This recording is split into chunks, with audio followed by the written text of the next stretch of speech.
What's the matter? You thief or something?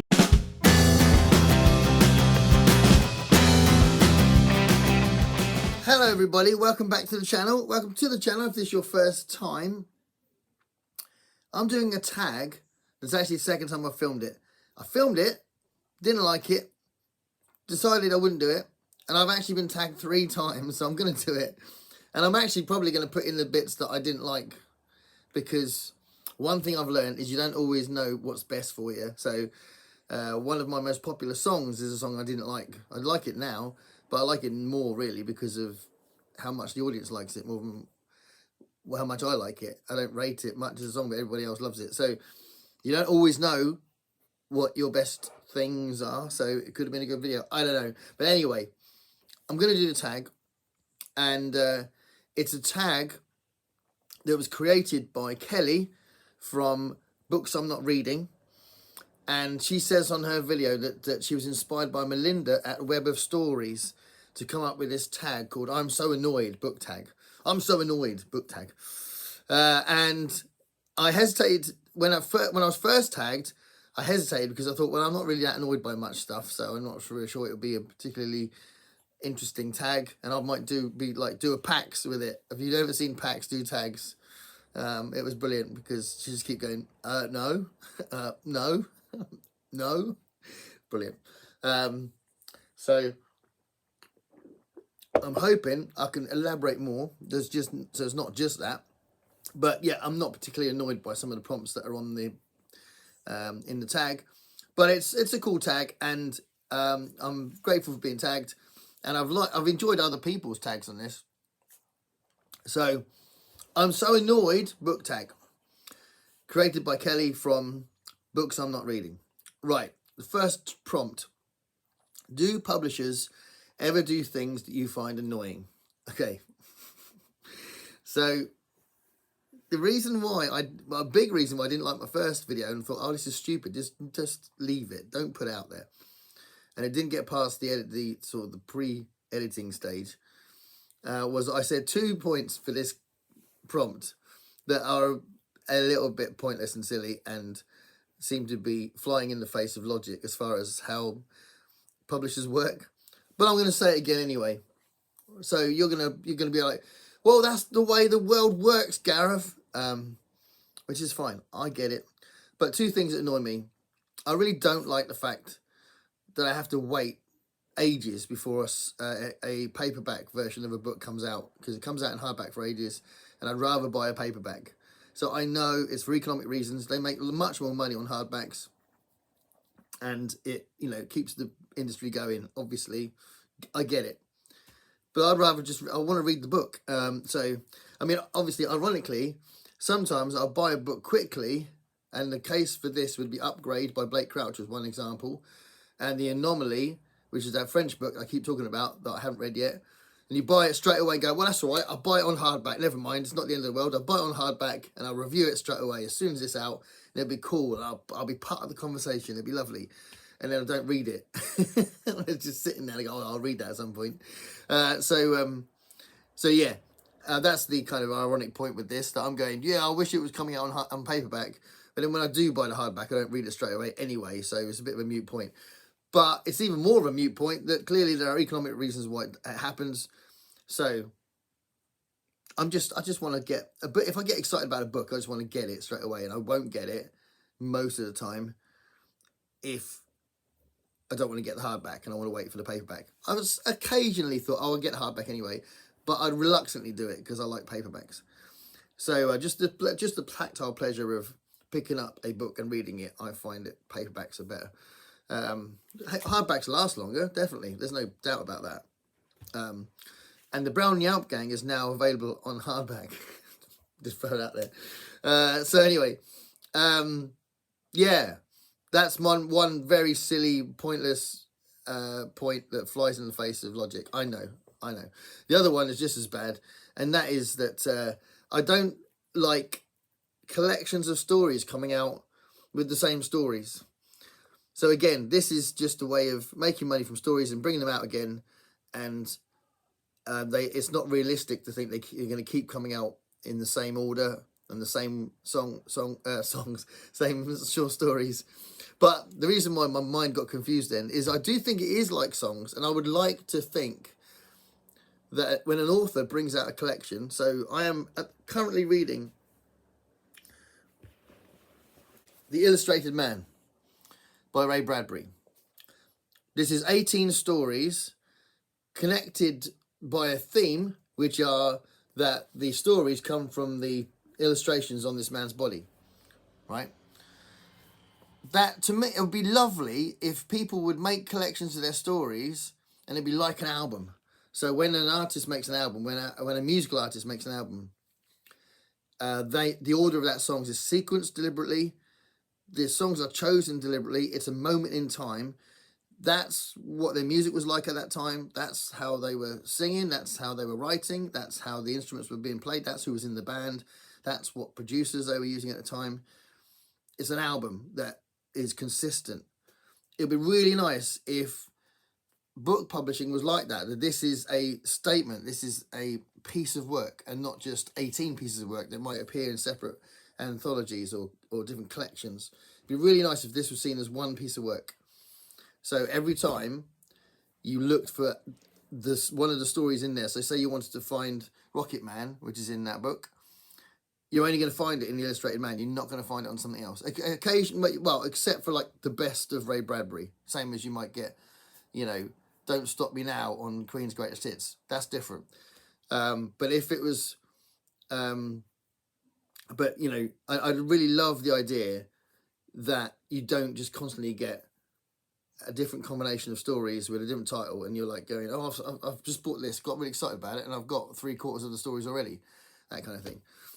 So that's my response to the first question. The second question is, have you ever been spoiled? No. Have you ever been annoyed by a spoiler? Have you ever been spoiled by an annoyer? Have you ever been annoyed by a spoiler? No. I don't think I've been annoyed by a spoiler. I think it's funny, actually, because as far as books go, my memory is so bad that I find things out about a book just to tease to see if I want to read it. And then by the time I start reading it, I've forgotten what I found out anyway, so it was quite fresh, so it was fine. I don't retain information like that. I wish I did. But, yeah, so spoilers aren't really an issue for me with books much, really. Genuinely, I will seek out reviews of a book to see if it's the sort of thing I might like, and I'm aware sometimes that it's a review that contains spoilers, but I'm willing to go so far. And then sometimes I've stopped a review and thought, actually, I know enough, I don't need to know anymore, and I don't want it to be too spoiled, so I can control it a little bit on that front. But I do forget stuff, so so there we are.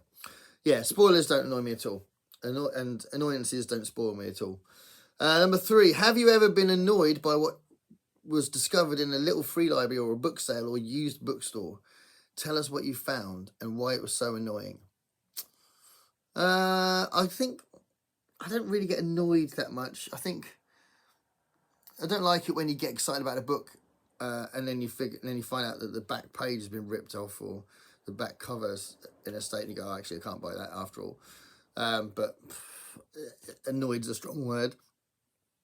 Peeved, a little bit niggled, but annoyed is a strong word, and I suppose I don't like it where if a book is massively overpriced, and that can be sometimes because if it's a local place that you've been in a lot, they might know that, oh, that guy comes in, he likes that, he's looking for those, and then he whacks up an extra tenner on top of it. That's a bit annoying, but a bit annoying. I think it's not really, it's like, it doesn't make me seethe. Number 4, when it comes to short story collections, are you annoyed if there's a novella in the middle of it? No, why would you be? That's really an odd question. If there are people that get annoyed that there's a novella in the collection, that means that they are making an assumption or a demand on how long the story should be. So how does that work? Are you going to be annoyed that it's over 40 pages? Are you going to be annoyed it's over 20 pages? How short do you want your short stories? That's a strange thing to get annoyed about, I think. I've got 2 different Kafka collections with all sorts of different size stories in them and a lot of crossover, like what I was saying before. Number 5, deckled edges, beautiful or annoying? Yeah, I think they're quite cool, really. They're quite different. And I think Sean D. Stanfast was saying about how it's a sign of it being cheaply made. But I think it's all right. I think it's quite different, you know. I don't know if I've even got... I think I've got one. I think I've got an Ursula K. Le Guin collection that's got deckled edges, but I think that's it. I haven't got many like that, so it's kind of an unusual thing in that sense. Number 6, other people's annotations in a used book. Annoying, or are you okay with it? I wouldn't buy a book if I looked through it and there was loads of writing in it. I like books to be as pristine condition as they can be, and I really try hard to try and make sure that 20 years later that book is still in perfect condition. I try my best to do it myself, so I don't want to start off as soon as I bought it and there's all sorts of writing in it. So that is a thing. I did have a recent example when I bought the book Why I'm Not Talking to White People About Race. I talked about it on the channel. I talked about the fact that I bought it secondhand, and this guy had written, I'm assuming it was a guy, felt like a guy, it was written these annotations on the side, on the margins, and he was just an idiot. He was just saying really stupid things that were responding to what was in the book. And it was just like, really? And it was essentially lots of different versions of either saying, well, not all white men, or give me some examples in a paragraph with lots of examples. And, you know, it was just awful. So that was interesting. That was an extra layer that I wasn't expecting to read in the book. I mean, it didn't enhance the book, but it didn't really get in the way so much. It was just an extra thing that was a bit funny about the book. Number 7, if there's a series or a collection of certain kinds of books, like an imprint, and changes are made, are you annoyed or okay with it? Okay, so I think one of the nice things is when you do get an imprint and they all look the same on your shelves. That's pretty cool. And I've got about 25 hard case crime books now. I've got tons of SF Masterworks books now. So I use those two as examples. So the hard case crime books, I wouldn't want the spines to change. The covers have got quite different illustrators. So there's a few that are just really, really cool covers. And there's one illustrator they keep using for, I can't remember the author's name, but they're quite often it's with one particular author. And I just think they're terrible illustrations. But most of them have got amazing illustrations. So I love that side of it. But the spines are quite cool. So I wouldn't want that to change. But the SF Masterwork series, my favourite version is like the second phase, if you like, where it was yellow, and it's got really good illustrations. And the first lot were black, and I didn't think they looked as good. They looked quite on the shelf. They just sort of blend into everything else. But the yellow ones sort of stand out as SF Masterworks. And there's a new load now, which again I've got a yellow spine, but the covers aren't as good. But the thing is, if I was going to go, no, they shouldn't change an imprint, then you wouldn't have got the second phase of the SF Masterworks, which are the ones I like. So, it seems a bit rough to be really strict about that, I reckon. Okay, number 8 is, do the decisions of characters in a novel ever annoy you? Share the book and what decisions you found annoying. I don't really kind of relate to this, because that's sometimes the reason why people hate a book, or find a book hard to read because they're annoyed by the characters. But characters making wrong decisions or not quite understanding a situation is the kind of hallmark of drama. It's where you get the jeopardy, it's where you get the risk, it's where you get extra layers of plot. It's where you get other characters trying to influence them. To me, it's like just a standard thing that you should expect. I think you should expect characters to make the wrong decisions. Otherwise, where's the drama? So it seems a bit strange to be funny about that, I think. Number 9, are you ever annoyed by how someone organises their books? I remember reading this question before. Why would you be annoyed by how someone else organises their books? It's such a weird thing to cling on to. And yeah, I just find that really odd. You know, it's like, I don't know, are you watching the back of someone's video and getting annoyed by the picture on the back? You know, if you are, then it's got nothing to do with you. I don't get it. I don't understand why you'd be annoyed by how someone organises their books. I think it's nice, it's interesting, and it's nice how people organise their books in different ways. I have a sort of a weird, chaotic sense of order to my shelves. So there is an order, but it's not particularly precise. It's kind of a loose order, and it's governed by what I'm expecting to be worried about reading next. So I tend to put, because if they're double-breasted shelves, then I'll put the stuff at the back that I'm not likely to read before I've read the ones at the front, that kind of thing. So it's like a TBR based order, but it's a bit loose. But yeah, why would you be annoyed by someone else's thing like that? It's weird. Number 10, share something bookish that you find annoying. Share something bookish that you find annoying. I can't think of anything annoying. I genuinely can't think of an example or something for that. What a terrible answer. I told you that I wasn't very good at this. This is bordering on PAX territory. I can't think of an answer to that. So maybe this is just a massive tribute to PAX, which is not a bad thing. So I have seen many people do this tag. So the 11th question is to tag other people, but I don't know if anyone, I can't think of anyone that hasn't done this tag. So I apologize if you're sitting there going, me.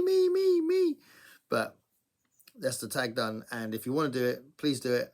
I have enjoyed other people's tags, but I don't know. Was this worth putting up? I don't know. Thanks a lot for watching. Stay curious, everybody.